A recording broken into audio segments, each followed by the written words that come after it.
Imagine being back in 1870 and you're doing what you've done. You've seen your father do, your grandfather do, going out into the wood that you know you don't own. But this is what everyone does, to cut a bit of firewood to keep your house warm in the winter. Only this time, you find out that what you're doing is illegal. What your grandfather and father did, which was legal, nobody ever tried to go with them. And suddenly, this is illegal. How does that sit with you? Welcome to Tingledom. Hello, my tinglings. I have been reading this fascinating book. It's called Crimes Against Nature, Squatters, Thieves, Poachers, the Other Side of the History of Conservation Parks. I don't remember the subtitle. It's called Crimes Against Nature. It is a historical book. It's nonfiction, talking about 3 case studies. And I'll probably primarily focus on the first one, but all very interesting. Talking about the formation of the Adirondacks Forest Preserve, the Yellowstone National Park, the first national park in the United States, and then the Grand Canyon National Park.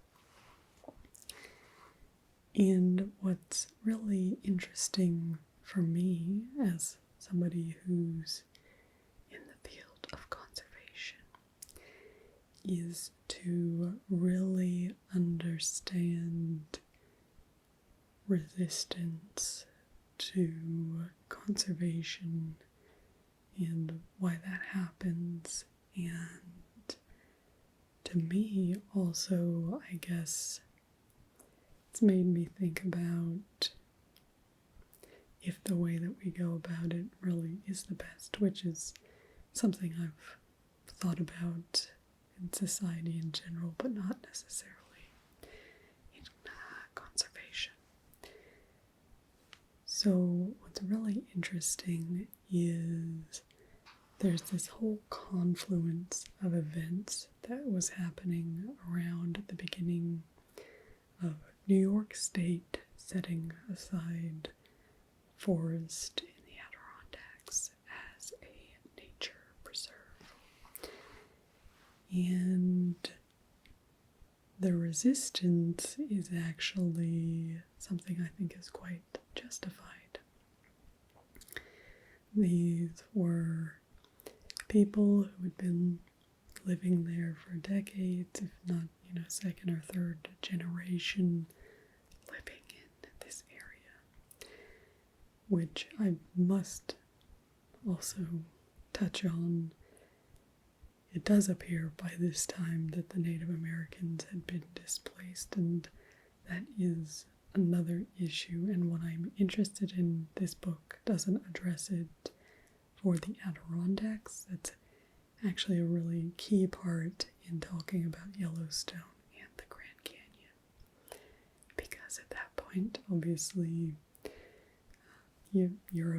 European blow-ins, or however you want to call them, invaders, had pushed Native Americans off of the lands on the East Coast and generally had pushed people out into the more western areas. And so in this late 1800s time, when the beginning of the conservation movement was happening, it was out there that the scenes of interaction between Native American people and the government was happening as regards national parks, and not as much in the East Coast when we're looking at New York. But putting that aside for a little bit and just looking at it from the perspective of those living there at the time who had come over to create a new life. And obviously the children and grandchildren didn't have much of a choice but to be born there. And they were basically trying to live a subsistence lifestyle. They would go and cut what was needed for firewood, for building a home, and the general feeling among the community was that if it was to address your life, then it was okay. Even if, the land was owned by a neighbor, it was still considered okay to go and cut down trees and the like off of their land if it was something you needed. Because it was understood that not everyone had access to forest and these sort of trees on their land. There was also a bit of a market interaction in there. And this is before the railroad was very big. And so the cultural expectations were not related to the railroad. And so any logging they saw generally was of softwoods that would easily float down the river. And so it was considered more of an offense among the community to go after those type of woods, whereas hardwoods, which didn't have a lot of commercial value, was seen as not an issue to cut these woods for firewood and for building your own home, a fence if you needed it, that sort of thing. But these people were generally living a very simple lifestyle. They weren't consuming to excess. It was generally what they needed. And it was the same with hunting. They would go out and hunt or fish on the river and take just what they needed. And there was unwritten rules in the community about what was appropriate and what was not. For example, it was frowned upon to take a doe in season when it was breeding time. And these were very small communities. There might be 150, 200 people in the community. And the social isolation that was possible from ostracization if you didn't follow the unwritten rules was a significant deterrent, and it kept people from breaking those unwritten rules. But it was its own conservation law. They all wanted there to be game into the future, and so they needed the females to be there reproducing. So when the establishments of the parks came in, it's complicated because the people weren't really doing much unsustainably.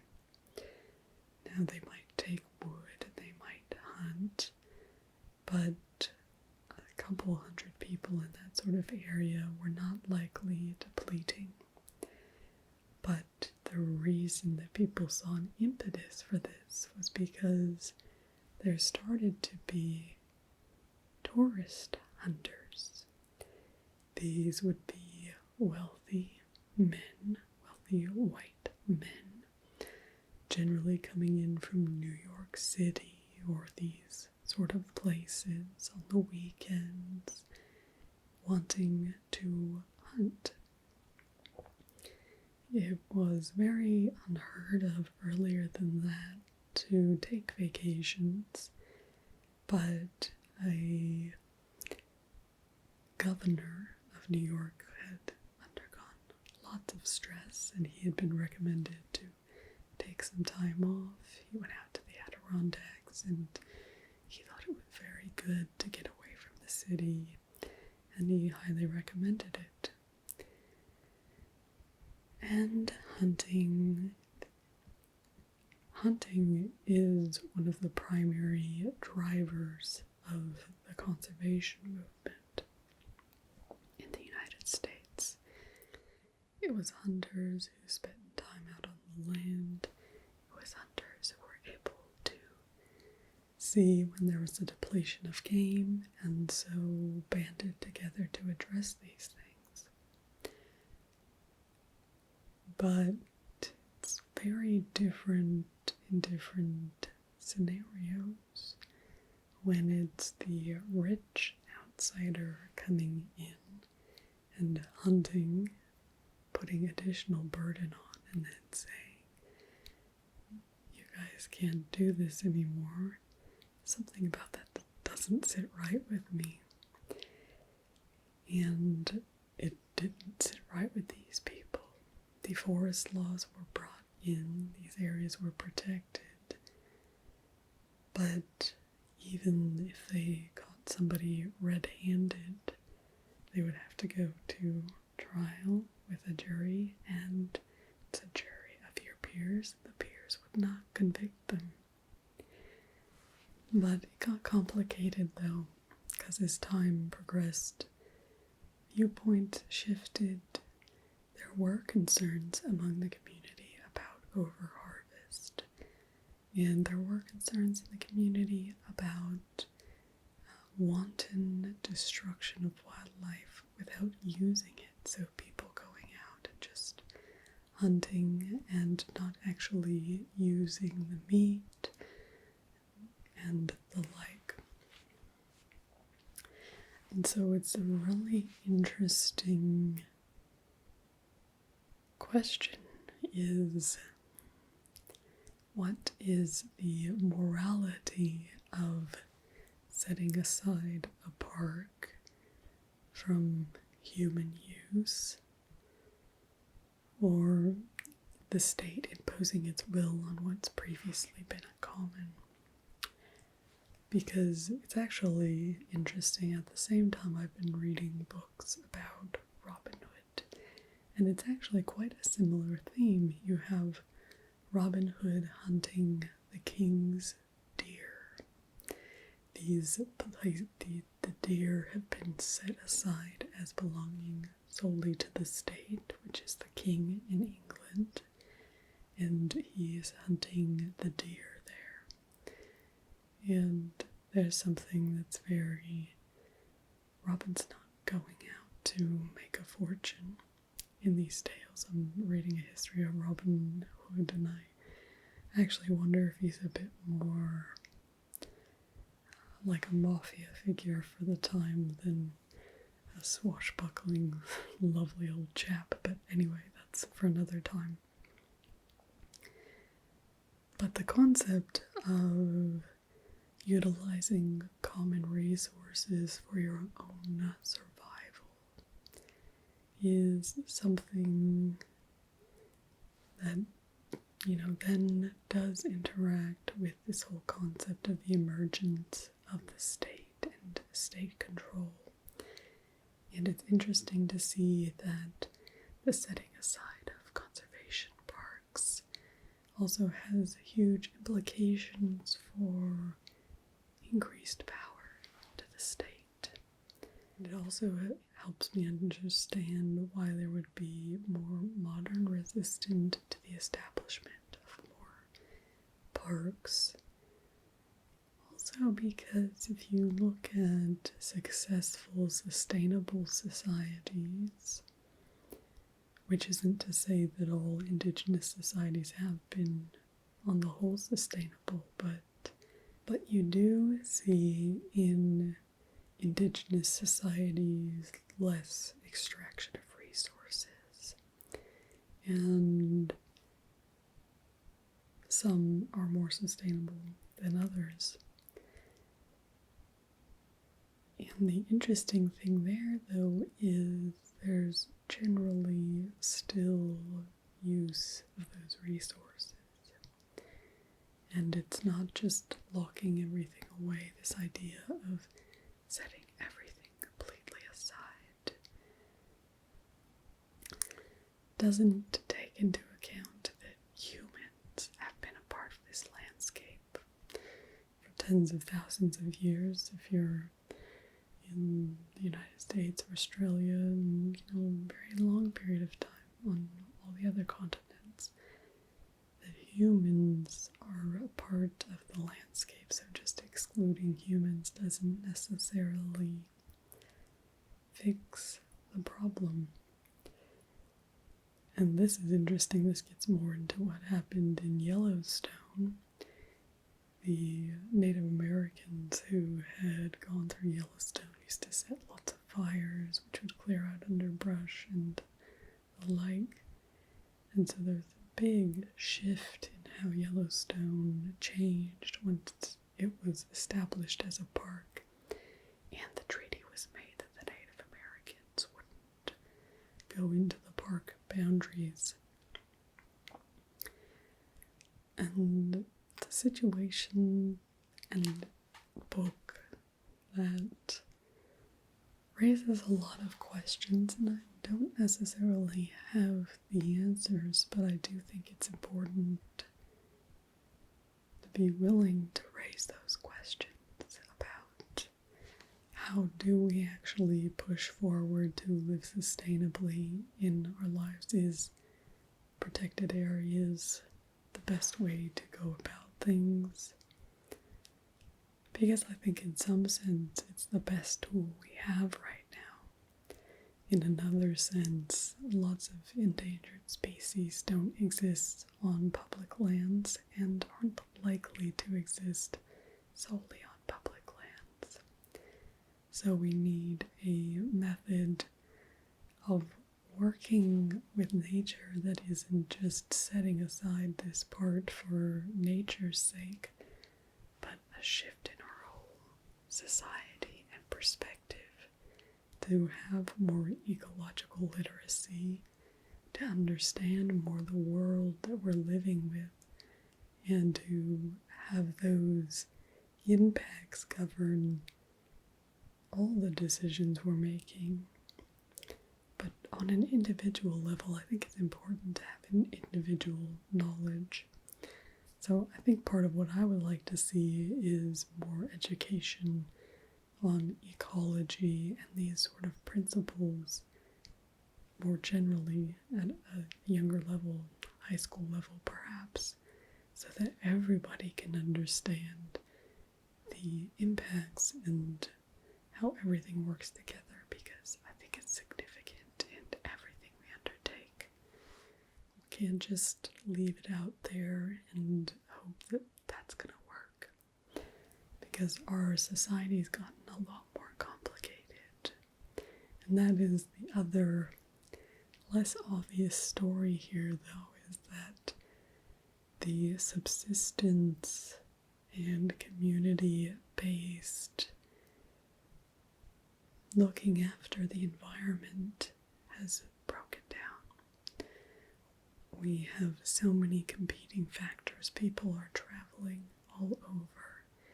People are living in different timescales. Somebody might have lived here for a couple of years, a couple decades. We're not having this generational knowledge of land, and so we need more general knowledge because we're not seeing the impacts of our activities as much as we may have in the past. But these are just some of my thoughts. I don't know where I'll end up playing with it, but I wanted to share some of those thoughts because it's so different to everything I've heard about the history of the conservation movement. And I think it taps into me something that's very, I don't know if it's cultural or just inherent and innate, but this sense that you should be able to go out and make a life for yourself simply on the land. I think that's probably that early American ideal that's sitting in there, but connects, I think, to that European one as well, which I think ties into that Robin Hood one I was talking about.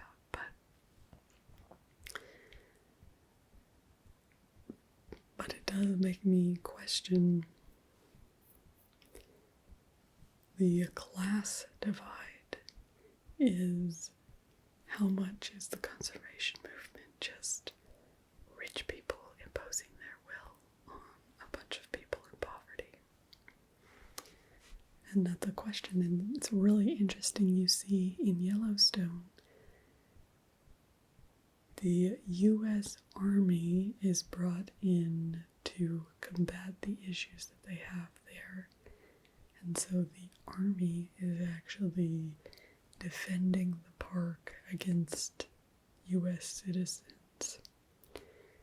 And they're somewhat a police force, and that happened for, I think, 20 or 30 years. Just brings up a lot of interesting questions about power structures and who holds the power, and the morality and ethics. It's complicated morality and ethics, I think. But the thing I do know is we are living unsustainably right now, and we need to change that. But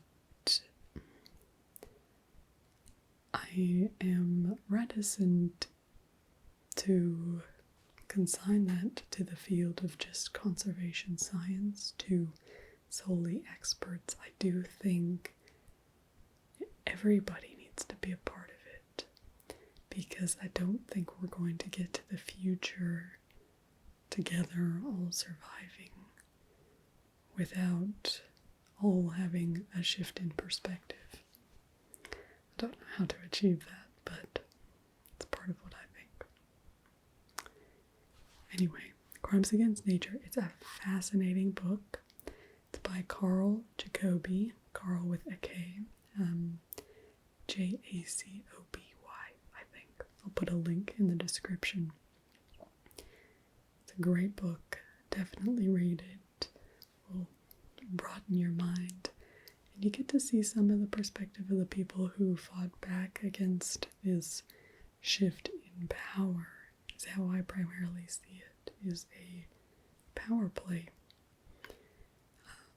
One other little story is there was the establishment of the public parks, but there were also private parks, which were in the beginning more well defended, because the wealthy people who purchased these areas could hire their own patrols to stop anyone from coming onto the land. So, interesting. Definitely read it and let me know what you think.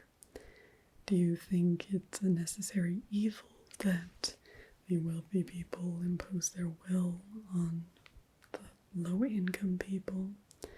Or does it make you think differently about national parks and what brought about that shift in power? And how do you think we deal with a looming biodiversity crisis, a sixth mass extinction event? The first since the dinosaurs. This is what we're confronting. How do you think we deal with